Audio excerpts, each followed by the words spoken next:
Accused porn star killer Luka Magnotta will be getting lots of media attention in the near future. That's after his lawyer filed an attempt to get the public and the press banned from his preliminary hearing. QMI senior correspondent Brian Daly is at the Montreal courthouse. He joins us now live over the phone. So Brian, a very emotional morning for the victim, Junling's father. I guess some very emotional testimony that the parents had to listen on. What can you tell us about that?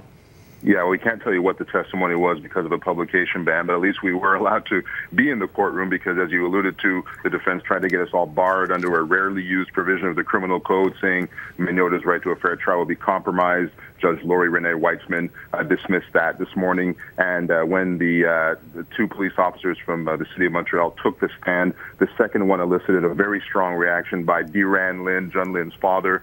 The person who took the stand was a forensic detective. We can't tell you what she said, but we can tell you what a forensic detective is. They're the people who visit crime scenes and take photographs. Those crime scenes could include murder scenes, meaning that if a forensic detective visits a murder scene, they would take pictures of a body.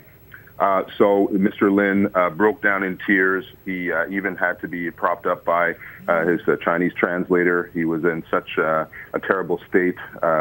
And after the break, as a matter of fact, it was just before the break that this emotional scene happened, and Judge Weitzman called for a recess, called for the lunch break, and Mr. Lin, flanked by the translator and another person, left the area, did not speak to reporters, although he had previously granted interviews to our agency. The motion, I should make a quick mention of this, the defense is trying at every turn to prevent media from reporting on different aspects of the case, including even what Mr. Magnotta is wearing. I can tell you he is wearing a white T-shirt and blue pants today.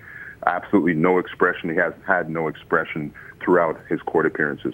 So Brian explains to me one of the courtroom, I guess, translators is part of the story today. Is that correct? He became part of the story because he is a simultaneous translator. In order to do his job, he normally needs to stand near the person who he is serving. This trial is in English, but the forensic detective is French-speaking. So the translator was willing to go into the glass-enclosed prisoner's box and literally whisper into Mr. Magnotta's ear simultaneously as this French police officer was testifying. Security said, "No way, you're not going in there." So they set the translator up in the prisoner's box next to Mr. Magnotta, separated by glass and rigged up at the last minute a microphone, wire, and headset.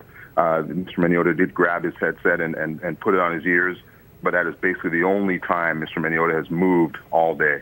Yeah, this will be an interesting court case to follow, Brian. Thank you. Anytime. Okay, that's a senior QMI correspondent Brian Daly reporting live over the phone from the Montreal courthouse. Now.